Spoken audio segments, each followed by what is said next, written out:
Sean Beard. I'm from Cow Country, New York, Western New York, about an hour from Buffalo, a small town called Silver Springs, New York. If you can't tell from my surroundings, I have a Beavis and Butthead collection. I have the world's largest Beavis and Butthead collection. A lot of that is behind this island here. But obviously I was brought on this YouTube VHS video dating service to show off the collection of tapes that I've accumulated behind me and hopefully, score. I started watching Beavis and Butthead when I was 5.5, 6, that range of age. Came out in 93. I was born in 87, so you can do the math. I was exposed to it through my parents split for this small section of my childhood, and my dad lived with his best friend growing up, Ronnie Henning. I'll just put his name right out there. Ronnie was cool. His house, his living room was a recliner, a couch, a big CRT TV, like the old wood panel ones, and then one whole wall, a bookshelf of just VHS porn. So Ronnie kicked ass, you know what I mean? And of course one day I was over visiting my dad at Ronnie's, and he was like, well, I'll put some cartoons on for the boy. Of course, Ronnie's idea of a good cartoon show for a 5-year-old was Beavis and Butthead, and that was my first exposure to Beavis and Butthead. Actually really afraid of it. It was the scene where they're doing the inset court and Beavis cuts off Butthead's finger with a chainsaw. A really early episode from the crude era where it was drawn differently and kind of when it was stirring up a controversy with the fire and whatnot. And the way Beavis was drawn really resonated with me. I thought he kind of looked like a velociraptor. Of course, I think Jurassic Park was just coming out around this time too and whatnot. And I've always had an asphyxiation for big mouth teeth monsters and stuff. And I don't know, I guess Beavis just kind of represented that to me. Either way, it freaked me out and I only saw so much of it, but then I obsessively started drawing them, which I still do to this day. It feels weird to say that out loud sometimes. Then around 94, my grandmother got me the trading cards. I got a pack and then we went back to the comic book shop in Batavia, New York. She ended up the comic book guy was like, yeah, I have the whole set. So I had the whole set of cards, and that started this odd obsession because by that point, a lot of the early episodes were banned. They were removed from TV or they were cut down because of all the controversy in October of 93 with the kid fire and blah, blah, blah, look it up, et cetera, et cetera. Trading cards back then would have episode cards. And a lot of these episodes I had not seen, so I lived vicariously through them for years, wondering what these episodes were like and whatnot. So, and that, besides all that, I guess the big connection with Beavis and Butthead was really watching it with my mom and just her laughing hysterically at it. My mom is a very sweet type of person that you think is probably fake behind closed doors because they're so sweet, but my mom actually is that sweet. And so when we would watch episodes of Beavis and Butthead, and it was definitely the hardest I had ever seen her laugh at that point, which my childhood kind of sucked growing up and whatnot. My mom's awesome and whatnot. So to see her laugh at something so cynical, I think at the age range of 6, 7, really kind of humanized her. I don't know, I've just always had this, going through those years, went through a lot with school, counseling, lots of stuff like that. Kind of alone, only child and whatnot. And I think Beavis and Butthead filled a big void for me growing up and kind of taught me to laugh no matter how shitty life gets and whatnot. No matter what happens to them, no matter how bad it gets, those chuckles are always, coming through. And I've started watching Beavis and Butthead when I was 5, and I've been obsessed with it ever since. And, the trading cards kind of kicked it off, and over the years, accumulating, and yeah, now I have the world's largest collection. Okay, so I decided to go all in probably around 2013. I had started a record label. I only released vinyl records in 8 tracks, not cassettes, 8 tracks. And it's kind of a niche market type thing. And it was noise of all genres. But it ended up making me some pretty good money. I remember having the most money I'd ever had in my bank account because I didn't really come from money by any means, And I was like, well, what do I want to do with it? I accumulated the Beavis and Butthead stuff from my youth. I kept it over the years. I still have those trading cards. I still have the tapes that I had when I was a kid and whatnot. I just decided to go balls in with it just to get. I think at first I slowly wanted to buy just everything that I always wanted. And then I remember at one point buying things that I at one point thought weren't cool, like these ceramic mugs. You know, I just thought the sculpt was so shitty on them and whatnot. And then I ended up needing them because at one point my mind just went into full completist mode. So yeah, so now I am a completist, and that's really where that all stems from. Okay, so not only do I still have my childhood copy of There Goes the Neighborhood, this was the first Beavis and Butthead VHS tape that I got as a kid. I kept it in immaculate condition just to show you what kind of collector I've always been. I think if I could have as a kid, like if it were the type of thing that I thought was even feasible, I would have bought everything twice, you know, and kept things in packages and whatnot, because it's definitely what I do now. But when you're a kid, you don't even really grasp that. But I always wanted to keep the boxes on my tapes just super pristine, and I think I did a freaking good job. But not only do I have the tape, a few years ago I actually had a pillow made out of scans of it, so that's how much I cherish this tape. Even that was scanned as much as it probably really didn't need to be, but there's the actual flap to the tape down there. Flap. Yes, I do collect other animated shows on tape. Rude Dog and the Dweebs, which I only need one more American tape from. The whole other side of this island is South Park. I would say I probably have about 100 of those, honestly, ranging all countries and whatnot. In America, we only got 12 volumes.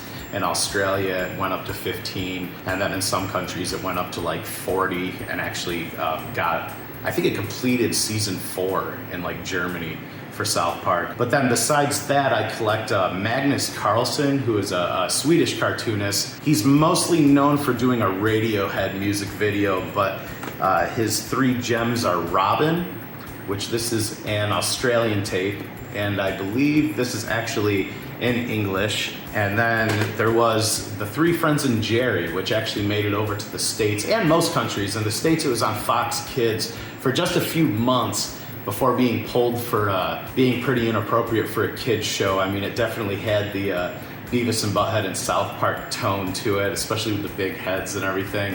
One of my favorites of all time. And then last but not least, Da Mob. Big shout out to Robert, my homie from Sweden. He has helped me accumulate every 3 Friends and Jerry VHS, every Da Mob, every comic book. Pretty much, at this point, I could probably say I have the biggest collection of Magnus Carlsson stuff in America at the very least, all thanks to Robert just helping me out. So yeah, thanks, Robert. But yes, Rude Dog and the Dweeb, Street Sharks. I would love to get more Street Sharks. I have the 3 tapes that were released in the States, but throughout other countries. I love foreign tapes. I love PAL tapes. And unfortunately, I've never owned a Universal VCR. And I would say the majority of these tapes are all PAL. So I don't actually get to watch most of them, but the ones that I can, I do. The Japanese ones will play in our VCRs here in America, and of course all the American ones and whatnot. I own over 100 Beavis and Butthead VHS, probably close to that for South Park. I kind of grew up in a video rental store when I was a kid. My mom was a hairdresser, and when my parents were split up for the few years there, I would spend her entire 8-hour shift at the video rental store. It was just a mom and pop video rental store across the street from where she worked called Home Video in Warsaw, New York. And I would literally spend the entire 8-hour shift there. If I wasn't there, I would rent a movie, take it to my mom's break room, watch it in there, return it instantly. But I loved hanging out in there, and I was so afraid of horror movies as a kid and the cover and whatnot. So it would just be 8 hours of me getting the nerve to actually walk through the horror section. And I remember Dolly Dearest in particular, that is to this day the scariest cover art for a movie to me. And getting the cahoots, the cojones to grab that case and flip it over and look at the back. And if you are familiar, the back of that tape is so much scarier than the front. And I dropped it and ran. And I remember like getting the courage to go back into that aisle because I felt bad and I needed to put it back up on the shelf, and like kind of covering my eyes just long enough to put it back up and then running back away again. But yeah, what was I going about? Oh yeah, as far as how many tapes I have in general, probably under 400 at this point. It's probably the least amount of tapes I've owned in 15 years. I never really grew out of VHS tapes, and when DVD came around, it didn't really affect me. I like that TV series were being released in whole on DVD, but I just never got a DVD player. I had a compact Presario in 2001 that had a DVD player in it, and I remember renting the South Park movie and it lagging really bad, and I hate menu screens. And once DVD came around and VHS started getting phased out, as anyone will tell you, they became more obtainable. That couldn't be further from the case nowadays. But at one point, I had every horror movie that I ever really wanted or wanted to see from the video rental section when I was a kid. And then over the years, I'll be the first to admit, once they started becoming valuable, I just started selling them off. And I probably have 100 or so horror VHS tapes that I'll never get rid of, and that's just because they are ones from that horror section in home video from when I was a kid. So really, I just want the tapes from that section. I don't really care to own a whole ton of movies on tape nowadays. It really comes down to wanting that horror section back from when I was a kid, wanting all the Beavis tapes that I ever thought could exist or imagine, and it turns out they do in other countries, so I get those slowly and slowly. And same goes for South Park, the other things that, the Magnus Carlsen and whatnot, that all stems back into nostalgia as well. So I'm not necessarily the type of guy anymore who's going out and just finding tapes of stuff, that's cool and just bringing it home, because it's all valuable now. And even if I were to go out and, be at a Goodwill and find like, oh my God, there's a VHS copy of Garbage Pail Kids, there's almost no fun in it anymore, because I know that I can resell that for whatever it's worth right now. A lot of the times I'll just want to leave it there and hope someone will find it who actually wants the tape, so they can get the tape for what it's actually worth again. Yeah, about 100. Okay, prized tapes, it's kind of hard. Besides the obvious, my childhood one there, and there's a few more of them in here that are childhood copies and whatnot. I guess I'll just go for, the Maranathon, which, special story with this one. This was released in 2001, only none of us would have guessed that. Back in 2001, of course, I was kind of freshly on the internet, but there was an Amazon.com page for this tape saying that it was coming out, I think in January of 2001. Up until a year ago, no copy has ever popped up. I remember it never actually came up for sale on Amazon. It was kind of just, I think we all believed that it just was never released. And then one day someone got a hold of me and sent me a picture and was like, hey, look at this tape that this guy just found. And it was a big box of tapes and whatnot. And I ended up contacting the guy and I got it. And just as stories like this always go, I found this one. I never thought it existed for almost 20 years. And then I finally get it.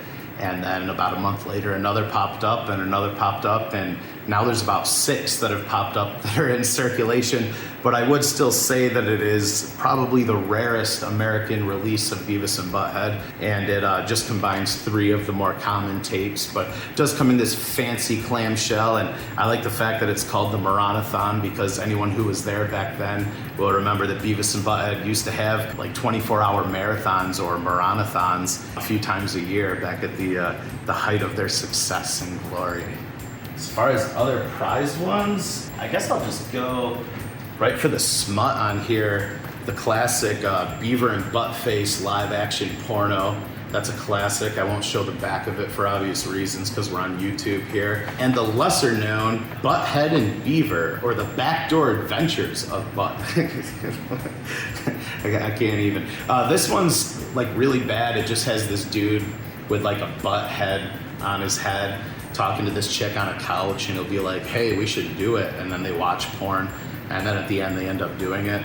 I guess I just admitted that I watched this all the way through. Beaver and Buttface, I think most of us has actually seen clips of. This is notoriously bad. It's one of those things that kind of attacks my childhood. I mean, just having Beavis getting his dick sucked and being like, sucking dicks is cool. Yeah, it just, I don't know, man. I will never watch this again. But it is fantastic in the sense that they do all the colored pencil backgrounds with the green screen and whatnot. They have a guy play Buzzcut who apparently couldn't make it in, so he videotaped his scenes and sent them in. I mean, it's just glorious. So it's really hard for me to pick. So instead of actually saying, what my favorites are and stuff, I'll just show off some tapes that are worth showing off. That's actually kind of a big question too, because I mean, I guess really the rarest one, maybe, I don't know, I'll think of it as I go, but I mean, the Beavis and Butthead Greatest Hits, October 29th, 1993. This was for promotional use only, sent by Geffen Records. Now, from what I understand, this was supposed to be the very first Beavis and Butthead VHS release. It has music videos intersecting the episodes, just as the show aired and whatnot. But it also is taken from the master reels. So at the beginning of the episodes, it tells you the time frame and whatnot. Anyone who's owned tapes like this knows what I'm saying. And when it goes to commercial breaks, it's usually a whole 20 seconds of blank black screen. It's one of my favorite tapes. It actually has the episode Heroes, which doesn't exist on any other one of these tapes. So with this tape, I can say that I'm one episode closer to all 200 original episodes actually being on VHS behind me. I think the only one that isn't on VHS behind me is the episode Incognito. That's where Earl has a gun in class. It's a early 1993 episode. And Heroes is another episode that revolves around guns. Both of those episodes never actually made it onto VHS, and the only way that Heroes did was through this promotional tape. More rare ones, I mean, just the fact that I had the entire set Japanese, you know, there's a Spanish, The Final Judgment, all the Russian tapes, whatever that country is. Let's see, the history of Beavis and Butthead. That's one of the more known about rare tapes, although I don't think most people know it was released on VHS. This was meant to be released in, I believe, 2001 or 2002, but it was pulled from shelves the day it was released because Mike Judge was not happy with it because there are a lot of episodes from the Crude era on here, and he doesn't necessarily want the show being remembered for that era. This was pulled from shelves. The DVD instantly became rare. It was selling for $500, all that stuff I remember. And it turns out that there were screener VHS box sets sent to video stores. As far as I know, only promotional screeners exist of this. Why they made it such an awesome looking box set is beyond me, but I'm glad it exists and it is incredibly rare. I have maybe only seen 5 or 6 of these even pop up over the years. And as far as I know, I'm the only person who has one sealed. This one's not really rare, but it's worth talking about. It was only released in Australia and the UK, but it actually combines most of the banned Crude era episodes, the one where they go to Mexico, swallow condoms full of pills and trying to get them over the border, the one where they're huffing stove gas and blow up Stuart's kitchen, Ball Breakers, one of Christopher Brown's first episodes that he wrote where they're shoving fireworks into a bowling ball and try dropping it from a street. A lot of these episodes were actually banned for kids apparently imitating the acts. This is the tape that I wish was released in America, or I just wish as a kid that it existed, period. So when I found out years back that other countries got this and that it existed, I can't even tell you. I absolutely love this tape, and I have seen a rip of it, you know, because I can't watch any of my Universal tapes, sadly. Brushes with Death and Still Stupid were released only in only in Australia in 2002. Now, these were only rumored to exist for years, and I think what it comes down to is they were only released exclusively for rental. They weren't released for sale to the public. Not a lot were pressed compared to tapes in general. 2002, VHS was kind of going away. And yeah, I mean, one of these just sold for about $800. So this is a very coveted tape. This is probably the most valuable one, and it has fantastic cover art. The thing is that in America, we got 11 Beavis and Butthead VHS tapes. There are 28 that exist in total. And when I say that, I mean these ones that compiled episodes and whatnot. Australia is the only country that got all 28. So the last few, which are pretty much the 5 down there, are all insanely rare. But the last 2, Still Stupid and Brushes with Death, released in 2002, I think only 4 of these I've seen pop up over the years, you know, and I've been doing this obsessively, you know, since I was a kid and since I really got on the internet, you know, a good 20 years ago, meticulously and obsessively typing in Beavis on eBay in South Park 1997, since 2001. So I know what exists and what pops up over the years. And yeah, these are insanely hard to come by. Thankfully, I got mine cheap years ago. When I got mine, I was actually the person who was discovering that it really did exist. The title had been out there for years. People had said that there were 2 tapes released in 2002, Breasted with Death, Still Stupid. Never saw covers or anything. And then one day in 2013, I want to say, they popped up. I was able to get them, and now they're incredibly sought after and valuable. So thankfully, I collected something no one cared about. As far as Grail tapes, there is a VHS that is the music video for Red Hot Chili Peppers' Love Roller Coaster. That is a Beavis and Butthead Do America promotional VHS that was sent to radio stations, I believe. I have not been able to find that. There's only one copy that I've seen. The guy who has it actually scammed me for a few $100s and never sent it to me, so shame on you, you piece of fucking shit. But as far as grails, I really don't know what to say my grail is, because I could sit there and say that one is because it's worth so much money now, but just the collection as a whole is a grail to me. It's really hard to say, but I will focus on this tape because I think it's very important. This is MTV Examined, and this was sent out by a religious organization to small towns in 1994. And what it did was it accused MTV of making kids homosexuals, and Beavis and Butthead was inspiring your children to burn down your house, and Pauly Shore was going to make them gay and everything. This is one of the greatest tapes of all time. I absolutely love this tape, and what's even crazier about it is that this tape was sent to my small town I grew up in. What this tape does is it pushes the propaganda on you, and then it tells you to call your local cable company, and they're saying that if mass people threaten to cancel their subscriptions if they don't get rid of MTV. So anyways, my small town actually got rid of MTV when I was a kid. We didn't have it. No kid in the town had it. Kids outside of town, you know, with the satellite dishes and whatnot, they would see Beavis and Butthead. But for the most part,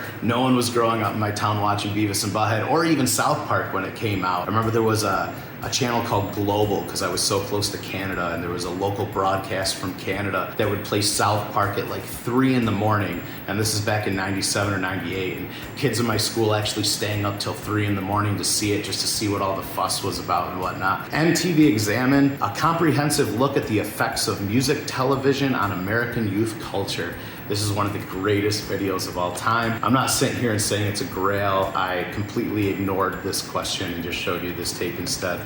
But if you can ever get a hold of this, please do. This is amazing. The coolest thing I found in the wild was definitely this little guy right here, Mr. Handsome. I was going through a town called Grover's Bend one day, and this little guy came out of the bushes, and it was just love at first sight, and he's been by my side ever since. The newest tape I acquired, I actually already showed off. Like, I just got 10 sealed Russian VHS tapes here. Show them off a little better there. They're freaking beautiful. So instead, I'm going to take this question and show off a tape that I have kept since my childhood. I've had this since I was 10 years old, Insane Clown Posse's Shockumentary. And I really have to give this tape a lot of credit for who I have become as an adult. If it weren't for Vinny, the ICP kid, with his entire bedroom with just hundreds and hundreds of layers of Insane Clown Posse merchandise just littered all over, hanging from the ceiling, you couldn't tell what color the room was anymore. Bed sheets, flyers, fucking empty Faygo bottles. And I think it was at that moment where I said, someday I'm going to be that guy, only with Beavis and Butthead. Maybe not, maybe I didn't think about it in that moment, but I like to think that that is what inspired me to grow up and have the world's largest Beavis and Butthead collection. And it's all thanks to Vinny the ICP kid and this amazing documentary on the Insane Clown Posse that they put out in 1997. Pretty much propaganda, them telling kids that you shouldn't be listening to us because your parents don't want you to, and therefore that's what makes us cool. This is fucking awesome. This is ultimate brainwashing, reverse psychology fucking shit right here. It's fresh, it's not stale. I'd love to go up to a fucking guy wearing a Hootie and the Blowfish shirt and just smack him across his face with this, because this is the greatest tape ever made right here. I've had this since I was 10. It does not work anymore. I mean, it kind of does. I watched the shit out of this. This is one of the best tapes ever made. What do I love about the VHS community? I mean, I could go like super cynical on this because there's a lot of toxicity in it, but you'll get that out of any community that isn't juggalos pretty much. So, you know, what can I say? I mean, I've made a lot of friends through it. VHS Fest at the Mahoning Drive-In. I mean, I could list like fucking 15 guys right off the top of my head right there. But instead I'm gonna cherry pick and give a shout out to my homie Kyle. Beta Addiction, greatest Betamax collection I've ever seen in my life. Absolutely fantastic. He lives close to the Mahoning. Went over to his place, walked into that room, was just blown away. And then once I realized that this wasn't a room of VHS, it was all Betamax, my jaw just dropped. Absolutely fantastic. You know, in a lot of ways though, the VHS community has, you know, I moved out here 6 months ago, didn't know anyone down here. Through the tape community, I've already met a few friends. Anthony San Andreas, I think is his last name, something Italian. Mondo Video, check him out. Fucking amazing. Heaven on earth is this guy's basement. He literally built a video rental store in his basement. He's living a dream that I've thought of myself, so it's absolutely fantastic. Home Away from Home. My ninja Mr. Myers, Jewish rapper, fantastic, can really bust around. Check him out. Met him through this. I mean, I've met so many people through it, so I can't sit here and get cynical about it as much as I want to, but there is the toxicity, there is the gatekeepers, and I've had people argue that they're essential, you know? The communities, I don't know.